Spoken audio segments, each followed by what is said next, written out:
지난 금요일 엊그저께 음식을 주문할 것이 있었어요. 그래서 너무나 자연스럽게 주문 앱을 제가 열었죠. 주문할 메- 주문할 메뉴를 선택하고 주문을 하려고 했습니다. 근데 갑자기 앱으로 주문을 하기가 싫어졌어요. 그냥 싫었어요. 그래서 앱에서 전화 주문이라고 써 있는 항목을 눌러서 전화로 오랜만에 주문을 했습니다. 짧은 시간 대화를 나누면서 특별한 경험은 아니었지만 이 전화로 주문하는 시간이 좀 색다르게 느껴졌습니다. 왜냐하면 생각해 보면 전화로 주문을 하는 경우들이 점점 줄어들고 있기 때문이었습니다. 점점 더 세상이 편리해져 가면서 사람 대 사람으로 이야기를 나누는 시간들이 줄어들어 가고 있다. 이런 생각이 제게 문득 들었기 때문에 저에게는 전화로 배달 주문을 했던 이 시간이 조금 의미가 있었던 것 같습니다. 사실 생각해 보면 저희들이 살아가는 세상은 점점 더 편리해져 가고 있죠. 예전보다 늦은 시간 뭐이든 뭐 이른 시간이든 언제든지 어떤 사람과 저희들은 대화를 나눌 수가 있습니다. 또 메신저가 생긴 이후에 한 사람, 두 사람 같이 모여서 단체로 같이 이야기를 나눌 수 있는 그런 어떤 일들도 벌어졌죠. 신기하게도 이렇게 많은 사람들하고 저희들이 어쩌면 이전보다 많은 네트워크가 형성되었음에도 불구하고 그런데 저희들은 굉장히 고독과 외로움을 느껴가는 것 같습니다. 설교를 준비하다가 한 신문 기사를 봤는데요.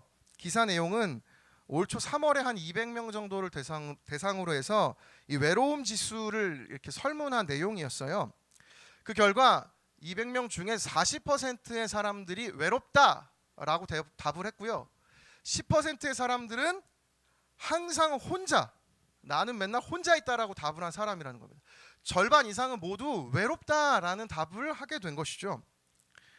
더 놀라운 사실은 이 외롭다라고 느낀 사람들의 이 메신저 SNS 친구들의 평균을 냈어요. 또 되게 구체적으로 내봤는데 평균 370명.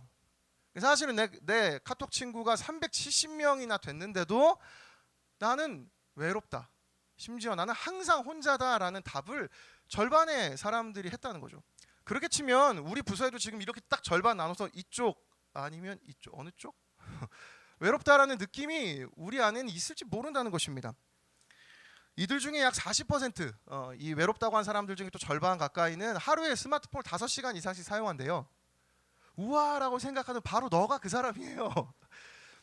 그리고 이 모든 설문에서 가장 외로움을 느낀 연령대가 60대와 20대라고 했습니다. 저는 이 금요일 날 제가 했던 경험과 이 기사를 읽으면서 한 가지 생각을 해봤어요. 세상이 매우 편리해져 가지만 그럴수록 우린 세상에서 더 격리되어 가는 것 같다는 생각이 들었습니다. 점점 더 편리해져 가는 것은 많지만 나 혼자 남게 되는 것 같은 느낌이 더 많이 늘어나는 것 같다라는 생각이 저에게 들었습니다.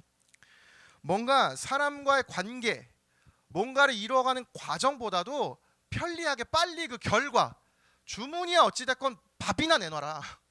주문 뭐가 어찌됐건 결과만 보여줘라. 이 편리해져가는 시대가 만들어낸 어쩌면 이 결과주의가 우리들에게 점점 더 사람과 사람의 만남, 사람과 사람 간의 관계를 이루어가지 못하도록 만들어가는 것은 아닐까라는 생각이 제 머리 가운데 들었던 것이죠. 그래서 저 또한 이런 표현을 너무나 많이 씁니다. 그래서 야 결론이 뭔데? 여러분 삶을 살아가시면서 이런 이야기 많이 하지 않으십니까? 그래서 결론이 뭔데? 빨리 우리는 그 결과를 알고 싶어지고 있습니다. 여러분 어떠십니까? 편리한 삶을 살아가고 계시지만 공동체 혹은 여러분의 인생 가운데 여러분 스스로 이 편리한 삶 때문에 격리되는 삶을 살아가고 계신 것은 아닌가요? 저희들에겐 이 무의식 중에 이 편리주의, 결과주의가 이미 물들어 있다는 것이 참 무섭습니다. 성경을 읽을 때도 마찬가지죠. 저희들이 오늘 읽은 이 요한복음 11장 이야기는 나사로라는 한 사람에 대한 이야기입니다. 성경 본문에서는 하나의 사건이 발생해요. 나사로가 죽습니다. 저희들은 이미 이 결과주의와 편리주의에 익숙해져서 이 이야기를 들을 때 불현듯 떠오르는 질문이 한 가지 있습니다. 그럼 그 결과는 어떻게 됐어요? 나사로가 죽었으니까 나사로 죽나요, 사나요? 나사로는 행복하나요, 행복하지 않나요? 저희들은 항상 신앙생활을 할 때에도 어쩌면 그 과정 속에서도 배워갈 수 있는 것이 많은데 이미 내게 익숙해져 버린 세상의 문화 가운데 우리는 신앙생활 또한 성경 또한 결과로 바로 건너뛴다라는 사실입니다. 여러분 어떠십니까? 여러분 나사로 이야기 가운데 가장 중요한 게 무엇일까요? 나사로가 살아나는 것일까요? 네, 맞습니다. 나사로가 살아나는 것입니다. 그러나 그것만 정말 중요한 것일까요? 오늘 본문 가운데 하나님께서 저희들의 이 본문 순간순간 하나님 숨겨놓으신 하나님의 어떤 메시지들이 있습니다. 오늘 저는 이 하나님의 숨겨놓으신 메시지를 함께 여러분하고 좀 살펴보기를 원합니다.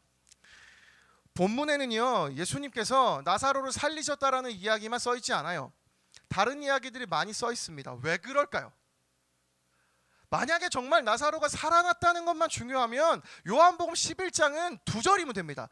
나사로가 죽었더라, 예수님이 살리셨더라. 근데 왜 9절이 이렇게 많이 요한복음 11장 안에 들어있을까요? 그걸 통해서 하나님이 저희들에게 들려주고 싶으신 것이 있기 때문이죠. 나사로가 심각한 병에 걸려 죽게 되었다는 소식을 나사로가 있던 베단이라는 지역에서 하루 이상 걸어야 갈 수 있는 곳에 계셨던 예수님께 이 소식이 들립니다. 예수님이 이 이야기를 들으시고 여러분 어떻게 하셨을까요? 내가 하나님인데 가서 살려줘야지 뭐, 아주 당당하게 가셨을까요? 요한복음 저희들이 읽은 본문 앞에 7절과 8절 말씀 이렇게 되어 있습니다. 그 후에 제자들에게 이르시되 유대로 다시 가자 하시니 제자들이 말하되 랍비여 방금도 유대인들이 돌로 치려 하였는데 또 그리로 가시려 하나이까? 예수님께서는 이 땅에 오셔서 복음이라는 것을 전해주셨습니다. 좋은 소식을 의미해요. 예수님이 이 땅에 오셔서 저희들의 모든 죄를 다 해결해 주셨다는 이야기를 전해주셨어요. 가는 곳마다 전해주셨습니다. 가는 곳마다 사람들에게 이 이야기를 선포해 주셨어요. 그럴 때 사람들은 둘로 나뉘었습니다. 그 말씀을 듣고 믿은 사람들과 그 말씀을 듣고 싫어했던 사람들이 있어요.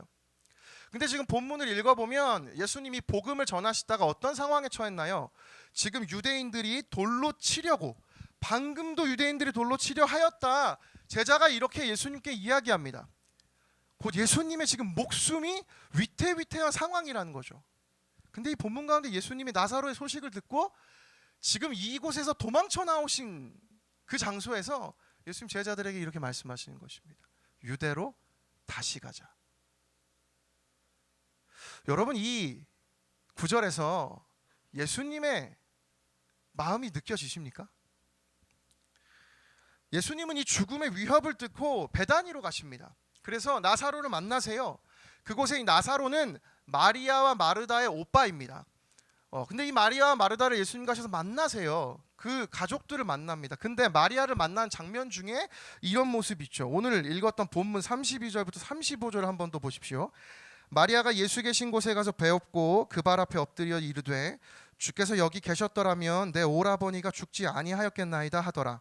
예수께서 그가 우는 것과 또 함께 온 유대인들이 우는 것을 보시고 심령에 비통히 여기시고 불쌍히 여기사 이르시되 그를 어디 두었느냐 이르되 주여 와서 보옵소서 하니 예수께서 눈물을 흘리시더라. 여기서 예수님께서 마리아를 만나서 대화하시던 중에 두 가지의 모습을 보여주십니다. 첫 번째, 마리아가 예수님 발치에 앉아 울 때 예수님께서 그 마음이 어떻게 되셨다고 하십니까? 그 심령이 비통히 여겨지셨고 그 뭡니까? 불쌍히 여기셨다. 심령이 비통히 여기셨고 그 마리아의 눈물을 보시고 마리아를 불쌍히 여기셨대요. 여기 쓰인 단어는 두 개입니다. 비통히 여기셨고 불쌍히 여기셨다. 이 비통히 여기다라는 단어는요, 분노에 가까운 감정이에요. 예수님이 지금 마리아가 우는 걸 보고 분노하셨습니다. 왜 화나셨을까요? 여러분 어떻게 생각하세요? 예수님 지금 마리아 울고 있는데 위로 안 해주고 화가 나셨대요. 왜 화났을까요? 예수님께서 지금 내가 하나님이고 너와 함께 있었던 전지전능한 주인, 이 주님인데 내가 못 살린다고 너 믿는 거니? 라고 화를 내고 있었던 걸까요? 아니요. 예수님 그렇게 화를 내신 게 아닙니다. 예수님 지금 화를 내고 있는 대상이 있어요. 그 대상이 무엇인지 아십니까? 죄입니다. 예수님이 화를 내고 있는 대상이 지금 죽음이라는 것이에요. 사탄이라는 것입니다. 마리아가 슬퍼하는 모습을 보시고 지금 이 모든 일이 이 세상 가운데 들어온 죄 때문에 벌어진 일이라서 예수님 지금 저처럼 이렇게 비통히 여기고 계셨다는 것이에요. 잔뜩 화가 나신 것입니다. 마리아를 울려? 너 죄 마리아를 지금 울렸어. 너 너무 화가 나. 이게 첫 번째 감정이에요. 두 번째 불쌍히 여기셨다. 불쌍히 여기셨다라는 것은 이 단어가 휘젓다, 뒤흔들다라는 단어예요. 예수님 마음이 뒤흔들린 겁니다. 여러분 이게 상상이 되십니까? 예수님은 인간이셨지만 예수님은 하나님이십니다. 예수님 마음이 휘저어졌고 뒤흔들렸대요. 그럴 정도로 예수님의 마음이 지금 어땠다는 것일까요? 마리아가 오열하는 모습을 보고 예수님 마음 지금 어땠다는 것일까요? 여러분 이 장면을 통해서 여러분 지금 무엇을 느끼고 계십니까? 반복해서 확인하면서 성경 여기 그치지 않죠. 그 다음에 예수님 나사로 무덤이 어디냐고 물어보십니다. 함께 있던 사람들이 와서 보십시오 얘기합니다. 예수님 그 무덤 앞에 서셨습니다. 그런데 그 순간 예수님이 보여주신 모습이 하나 더 있어요. 예수께서 눈물을 흘리셨더라. 여러분 예수님께서 눈물을 흘리신 장면들이 누가복음에 종종 등장합니다.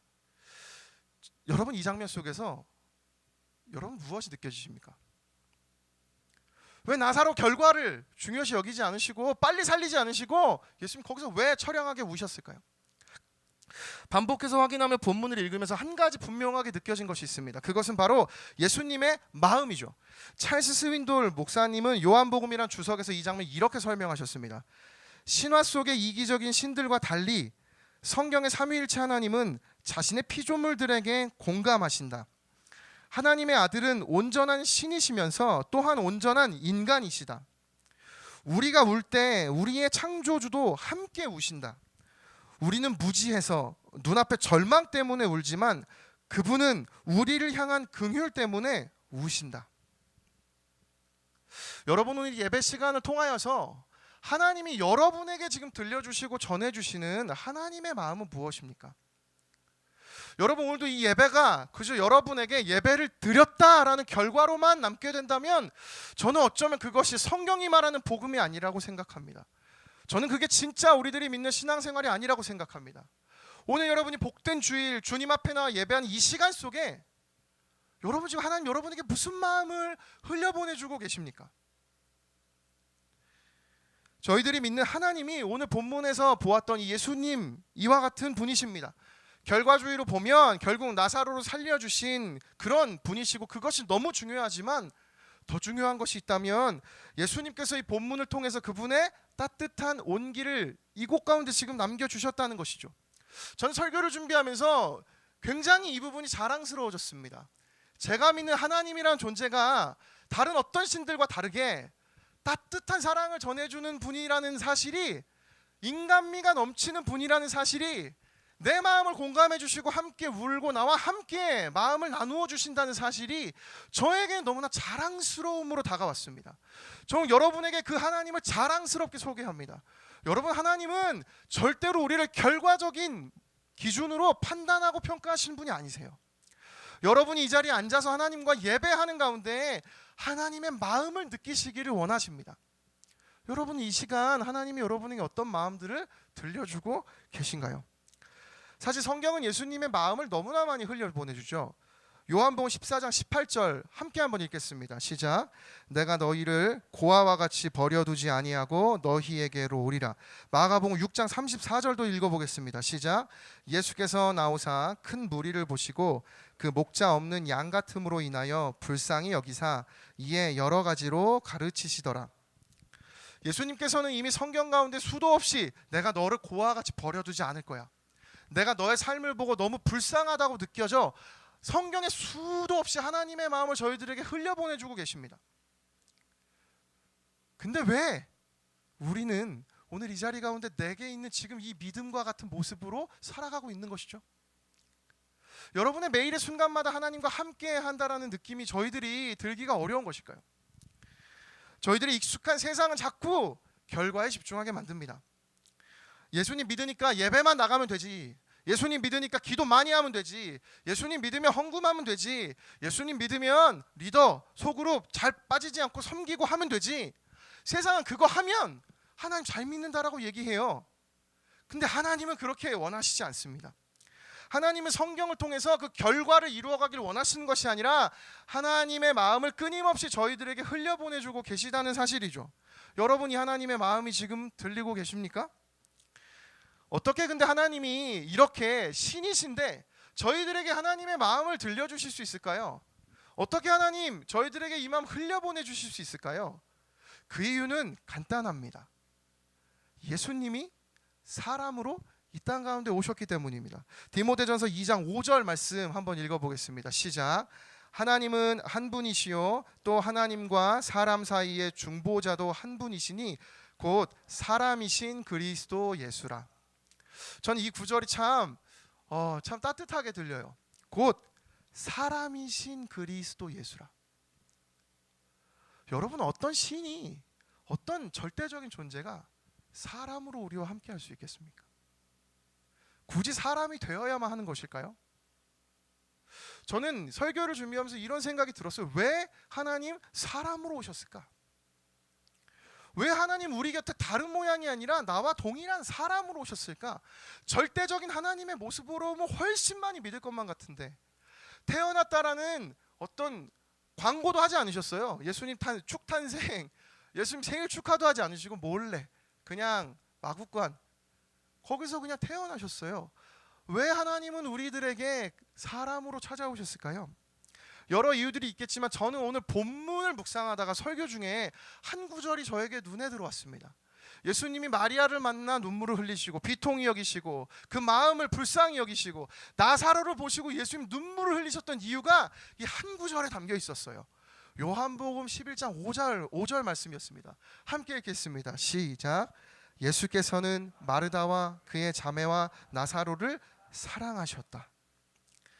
하나님은 저희들을 사랑하셨기 때문에 저희들을 죄에서 구원해 주셨습니다. 하나님 저희들을 사랑하셨기 때문에 어떠한 방식이 아니라 사람의 모습으로 저희들에게 찾아와 주셨습니다. 여러분, 하나님의 이 마음이 느껴지십니까? 예수께서는 마르다와 그의 자매와 나사로를 사랑하셨다. 여러분, 이 요한복음 11장 안에 흐르는 예수님의 마음이 느껴지고 계신가요? 복음이 여러분 무엇입니까? 오늘 설교 시간에 복음을 다 다루지 않습니다. 여러분 소그룹에 가셔서 리더와 함께 복음에 대해 나누십시오. 복음은 다양한 설명들이 가능해요. 복음은 십자가입니다. 복음은 예수 그리스도의 죽음과 부활입니다. 복음은 영원한 생명입니다. 어떠한 설명도 가능합니다. 그런데 더 중요한 것이 있어요. 복음은 사랑이라는 사실입니다. 복음은 우리를 향한 하나님의 마음이라는 사실입니다. 이 사실을 위해서 저와 여러분이 하나님 앞에 이 마음을 느낄 수 있기 위해 필요한 것이 있습니다. 그건 틈입니다. 언어의 온도라는 책이 있어요. 이기주 씨가 쓰신 책인데요. 그 책에 이런 구절이 있습니다. 틈이 중요하다. 돌이켜보니 지나치게 완벽을 기하는 과정에서 중심을 잃고 넘어지게 만든 대상이 셀 수 없이 많았던 것 같다. 틈은 중요하다. 어쩌면 채우고 메우는 일보다 더 중요한지 모르겠다. 여러분, 한 주 어떻게 보내셨습니까? 개인적으로 한 주가 정말 정신없이 지나갔습니다. 오늘 주일도 이 자리 올라오기까지 설교 준비하느라 하루 종일 보냈습니다. 제 마음속에 막 분주함이 다가온 거예요. 설교 준비 어떻게 해야 되지? 오늘 어떻게 말씀을 전하지? 막 분주해지기 시작하니까 제 마음이 조급해지기 시작하는 겁니다. 저 또한 설교를 준비하면 무엇을 깨달았는지 아십니까? 설교 준비한 내가 결과주의에 빠져 있는 거예요. 빨리 설교를 다 마치고 싶은 겁니다. 나 또한 이 상황에서 다를 바 없구나. 설교를 준비하던 그 11시 몇 분 그 시간대에 제가 갑자기 현타가 와서 그 자리에 멈춰 키보드에 손을 올리고 나 뭐 하고 있는 거지? 나야말로 결과주의에 빠져 있었구나.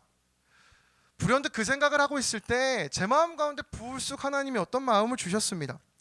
하나님이 저의 어떤 설교의 높은 완성도, 아무리 준비해도 높은 완성도는 없어요.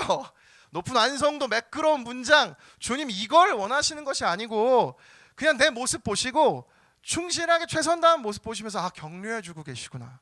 하나님 나 힘내라고 이 시간에 내게 마음을 응원해주고 계시는구나. 저는 설교하던 중간에 이 마음을 느낄 수가 있었어요.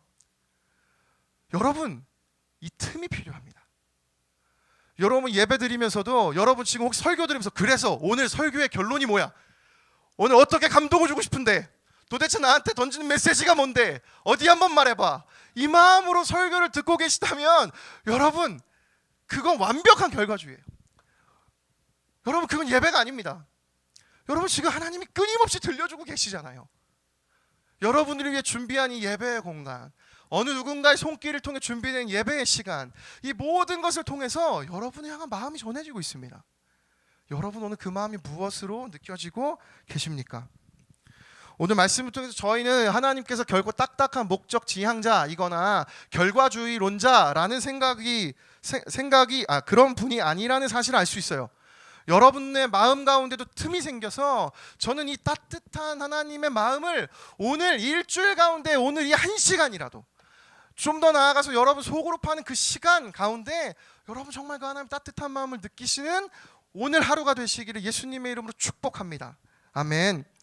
교회에서는요 다음 주까지 새생명 축제가 진행이 됩니다. 대학부 저희들은 11월 10일 여러분 따라해보세요. 11월 10일 11월 10일에 새생명 축제 저희 부서 진행합니다. 많은 지체들을 여러분 데려오시라는 게 아니에요. 새생명 축제를 준비하면서 저희들이 전해야 하는데 여러분 그저 결과주의적으로 내가 내 친구 데려오는 게 중요해, 내가 내 친구 교회로 이끌어오는 게 중요해라면 여러분 그게 어쩌면 절반의 복음일지 몰라요. 그 전하기 이전에 앞서서 여러분에겐 오늘 복음이 어떤 의미로 다가오십니까? 여러분에겐 복음이 무엇입니까? 여러분에게 하나님이 복음을 통해 전해주시는 하나님의 마음은 무엇입니까? 그게 없으면 새생명축제는 아무런 의미가 없습니다. 오늘 이 시간에 여러분이 그걸 경험하시고 느끼셔야 합니다. 오늘 저희들에게 이 따뜻함으로 찾아오신 예수님의 사랑을 느끼는 은혜가 저희 모두에게 있기를 예수님의 이름으로 축복합니다. 아멘. 설교를 이제 마치려고 하는데요, 책 한 구절을 제가 읽고 마치려고 합니다. 이병률이라는 작가가 쓴 책 중에 혼자가 혼자에게라는 책이 있습니다. 근데 이 책 중에 인기척 사랑의 신호라는 챕터가 있어요. 그 챕터에서 이병률 씨는 어렸을 때 했던 자기가 놀았던 어떤 놀이를 소개하는데요, 인기척이라는 놀이래요. 자기가 태어나서 지금까지 이 놀이를 하던 동네를 본 적이 없대요. 여러분 혹시 인기척이라는 게임 해보신 적 있으세요? 아무도 없죠. 인기척이 뭐냐면요, 이런 겁니다. 한 팀이 숨고 한 팀이 찾는 게임이에요. 여러분 인기척 이거 뭡니까? 숨바꼭질이죠. 뭐 대단한 건 줄 알았더니 숨바꼭질을 그 동네에서 인기척이라고 부른 거죠. 근데 그 분이 이런 글을 썼습니다. 읽어드릴게요. 인기척이라는 말은 사람이 있음을 알 수 있게 하는 소리나 기색을 의미한다. 한마디로 인기척이라는 놀이는 내가 있는 위치를 알리면 당신이 그곳을 찾아 나서는 행위다. 그런데 인기척을 내지 않으면 그 밤 내내 온 마을을 다 뒤져야 하고 어두운 다리 밑이나 누구네 집 헛간에 숨어 있어 아무도 찾아와 주지 않는다면 온통 그 밤이 무서운 것은 당연하겠다. 그러니 어서 인기척을 알려야 한다. 혼자 그러고만 있을 건 아니다. 저는 오늘 사실 이 설교를 준비하면서 여러분에게 이 얘기를 전해드리고 싶었어요. 하나님이 사실 여러분 곁에 오늘도 인기척을 내고 계셔. 여러분이 인기척을 내고 계신 하나님을 오늘 만나셨으면 좋겠습니다. 저 이 생각을 하고 설교를 준비했는데요, 이 글을 마지막으로 읽으면서 설교를 마무리할 때쯤 제가 한 가지 경험한 게 있었어요. 설교 원고를 거의 마지막 부분을 준비하고 있을 때 이 글을 제가 읽고 있었어요. 읽고 화장실을 잠깐 갔다 와야지 제가 일어났는데 여기 박준하 베이비가 있는 거예요. 깜짝 놀랐어요. 이어폰으로 음악을 듣고 설교를 준비하다가 막 이 부분을 분명히 읽고 있었어요. 인기척이 혼자 아니다. 뭐야? 제 개인적으로 이 경험이 방금 전 설교를 하다가 경험했던 거예요. 저에겐 너무 놀랐어요. 인기척이라는 걸 읽고 있는데 인기척이 없이 여기에 존재하고 있던 저희 둘째를 보면서 불현듯 한 가지 깨달은 거죠. 얘가 들어와서 막 준하는 저를 또 아빠라고 안 부르고 엄마라고 불러요. 들어와서 막 엄마 이랬는데 제가 못 들어가지고 설교 준비하느라 옆에 김주성 목사님 인사하고 박민성 목사님 인사하고 저한테 왔다는 거예요. 한참을 있었대요. 근데 저는 몰랐어요. 왜냐하면 얘가 저한테 인기척을 안 댔거든요. 근데 저는 그때 불현듯 하나님의 마음이 떠올랐어요. 그리고 이 글이 갑자기 다르게 읽혔어요. 제가 하나님과 같았고 준하가 저와 같은 거죠. 인기척을 내지 않으면 나를 찾아줘야 되는데 그 밤 내내 온마을을 다 뒤져야 하고 어두운 달이 밑이나 누구네 집 헛간에 숨어 있어 아무도 찾아와 주지 않는다면 온통 그 밤이 무서운 것은 당연하겠다. 저는 이 구절을 읽는데 여러분과 제 생각이 났습니다. 혹시나 하나님은 오늘도 성경을 통해 저희들에게 끊임없이 인기척을 흘려보내주고 계셨어요. 근데 어쩌면 내가 하나님 앞에서 하나님 제가 여기 있습니다. 여러분 어떠십니까? 여기 예배는 하나님이 여러분과 저에게만 다가오시는 그 자리가 아니에요. 이병률 씨는 마지막 이 글에 이렇게 씁니다. 사랑은 특별한 것이 아니라 그저 인기척일 것이라고 나는 생각한다. 저는 이 시간에 저와 여러분이 하나님께 오늘 이 마음으로 나아가면 좋겠습니다. 주님, 제가 여기 있습니다. 주님, 제가 인기척을 내지 않아서 하나님 제가 온통 그 밤 무서운 밤 가운데 있는 것 같습니다. 주님, 저를 만나주시고 저에게 하나님의 마음을 흘려보내 주시옵소서. 오늘 이 마음을 하나님의 마음 깊이 누리고 그 복음의 따뜻함을 경험하는 저희 모두가 되기를 예수님의 이름으로 축복합니다. 아멘.